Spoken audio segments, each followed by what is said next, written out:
waxaanu saacada barnaamijka ku soo qaadan doonaa qodob kale oo ku saabsan halista ka iman karta dowladda Kenya oo sheegtay inay qaramaynayso dugsiyada Quraanka ee dalka ku yaala balse aanu ku bilownay Maraykanka ayaa cadeeyay inuu aqoonsan yahay midnimada madaxbannaanida iyo wadajirka gayi ee Jamhuuriyadda Federaalka Soomaaliya hayeeshee waxa uu sheegay inuu Somaliland u arko saaxiib uu iskaashi kala sameyn karo dhinacyada amniga dhaqaalaha iyo diblomaasiyadda sida lagu sheegay warbixin ay dowladda Maraykanku u dirtay aqalka Congress-ka Maraykanka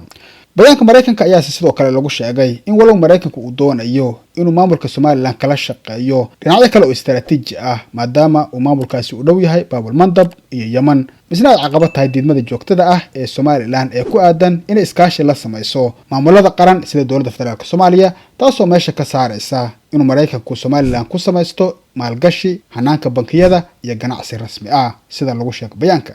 Tibor Peter Nagy Jr. oo ah diblomaasi Hungary Maraykan ah horena dinjira uga ahaa Guinea iyo Ethiopia aadna Somaliland uga la shaqeeya in la aqoonsado isagoo waliba marar badan hore u sheegay in Maraykanku uu taagan yahay ayaa imika furka ku xoray hadalkan Maraykanka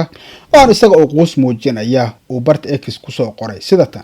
warbixinta Maraykanka imika la soo saaray ee ku saabsan meelaha sidii hore dhaama ee Maraykanku uu kala xaalayo Somaliland si uu waafaqo sharciyada Congress-ka waa mid yaxyax leh waa maalayacni bureauqraadi ah oo cad oo waxba ku toornayn maxaa yeelay qorayaashu waxay ka cabsanayaan inay ka xanaajiyaan Muqdisho waana murugo ayuu yiri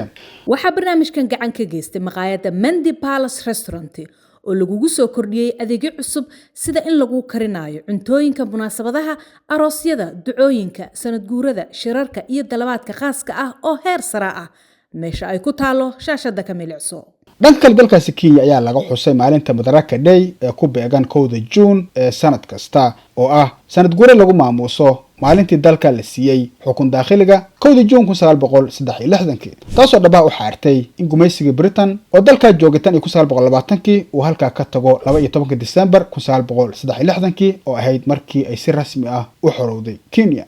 madaxweynaha Kenya ee William Ruto oo markii ugu horeysay maalintan ku qabtay garoon cusub oo laga dhisay magaalada Wajir taasoo sidoo kale noqonaysa markii ugu horeysay ee waqcadan heerka qaran ah la geeyo gobolka Waqooyi Bari oo imika hoostaga Kenya ayaa qiray inay takoor iyo tacadiyo badan la kulmeen beesha Soomaaliyeed ee halka ku dhaqan waa tusaalahan xusud mudan in Wajir oo kamid ah magaalooyinka ugu waaweyn gobolka Waqooyi Bari uu sanadkii 1984 ka dhacay xasuuqi Wagala kaasoo kamid ahaa xasuuqyada ugu xumaa ee lagu la kaco Soomaalida ku dhaqan wadanka Kenya wax qiil loogu sameystay dagaalkii shuftada kadib markii uu gobolkaasi cadeeyay una codeeyay inuu Soomaaliya ku biirayo Ruto ayaa imika ballan qaaday in xukuumaddiisu ay horumarin ballaaran ku sameyn doonto gobolkaasi oo ilaa xad ka dambeeya gobolada kale ee dalka maadaama Soomaalida halka ku dhaqan loola dhaqmo muwaadiniin gacan labaad ah ahaan aanu shalay Wajir kaga dhawaaqay mashaariic ay kamid yihiin dhismaha jaamacad weyn tayeenta caafimaadka iyo daryeelka goobaha waxbarashada oo ay ku jiraan qaramaynta dugsiyada Quraanka oo mushaharkooda uu sheegay in haatan kadib dawladdu bixin doonto